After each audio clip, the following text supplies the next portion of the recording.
The victory of Donald Trump in the 2016 presidential election came as a surprise to many people in the United States. Most political observers predicted Trump would lose the election to Hillary Clinton. But he won, in large part because of older male voters. However, other groups did not share in that support. One of them was American college students, mostly female students. In fact, a new study found that more first-year female students at U.S. colleges and universities now identify themselves as liberal than ever before. It also suggests the difference in the number of all first-year female and male students identifying as liberal is the biggest ever measured.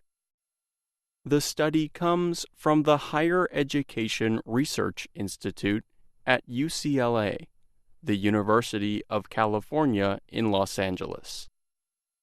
Researchers launched the study in 1966.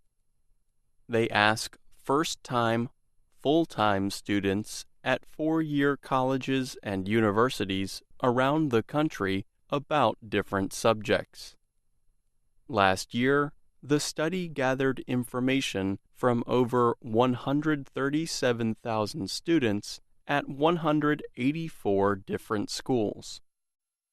One of the subjects the study asks about is U.S. politics.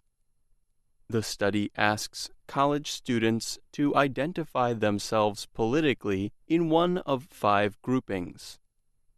They are liberal, extreme liberal or far left, conservative, extreme conservative or far right, and moderate or middle of the road. Since the beginning of the study, moderate students have always been, and still are, the largest group. But in 2016, 41.1% of the female students in the study identified themselves as liberal or far left. This is the largest percentage of young women identifying as liberal in the over 50-year history of the study. By comparison, just 28.9% of males identified their political thinking as liberal or far left. Around 27% of male students and about 18% of female students identified themselves as conservative or far right. Kevin Egan is an assistant professor at UCLA. He also is the managing director of the Higher Education Research Institute. He says the number of female college students identifying as liberal has been rising since the 1990s.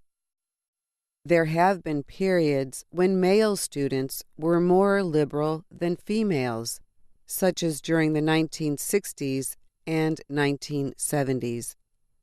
But Egan notes the number of young people identifying with one party over another has a lot to do with the politicians who represent those parties.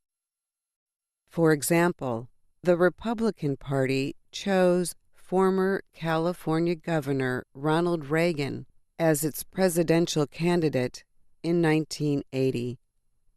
Reagan was elected and served 8 years in the White House.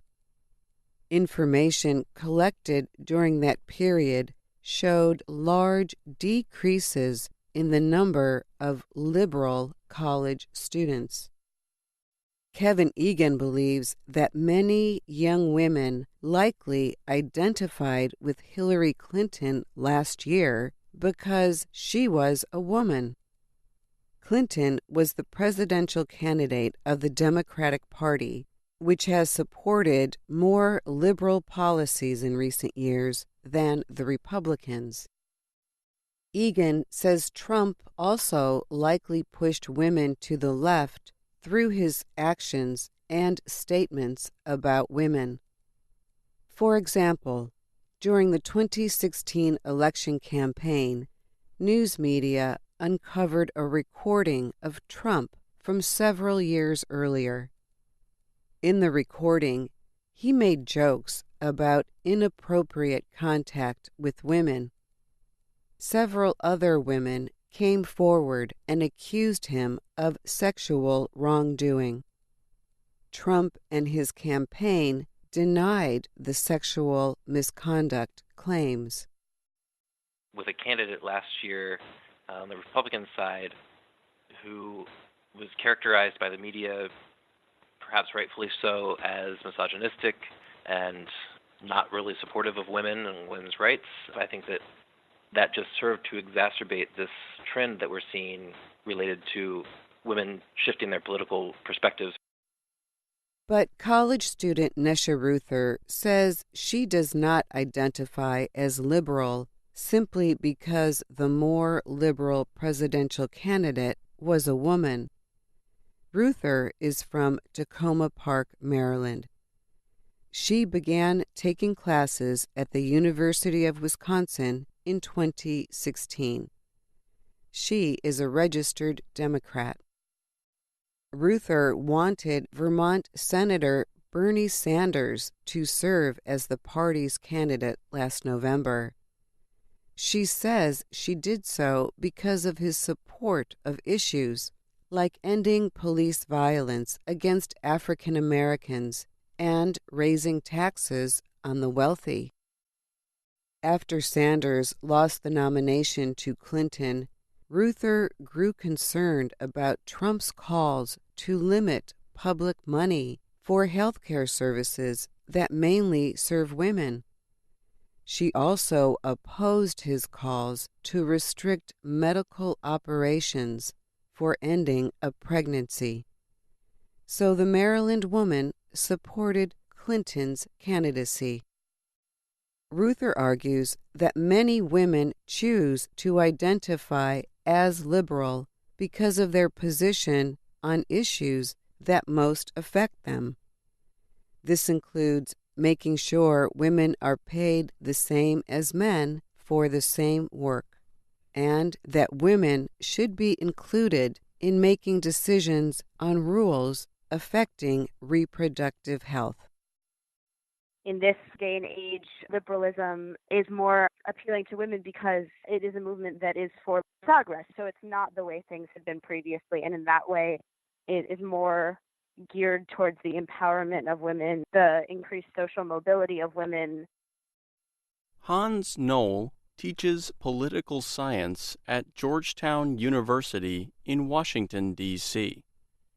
He notes that liberals are not the majority among American women.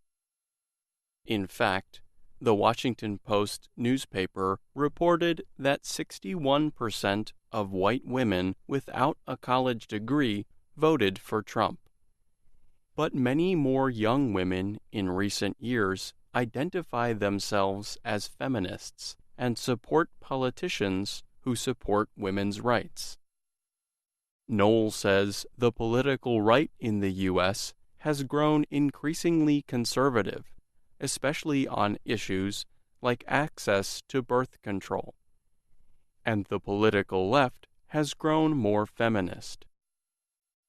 What it means to be liberal conservative, what it means to be Democrat or Republican, it evolves and changes. And it's not like it's suddenly that being liberal has been pro-feminist suddenly. That's been around for a while, but that certainly has been a highlighted issue in the last several years, and particularly the last election. Knoll adds that colleges and universities are often places that support more liberal ways of thinking. And it is almost natural that young women would side with whatever political movement they feel most supports their needs.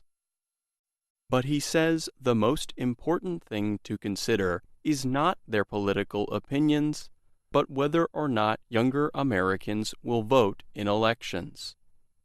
People between 18 and 35 years old represent 31% of the voters nationwide, but only about half of them voted in 2016. I'm Pete Musto. And I'm Dorothy Gundy.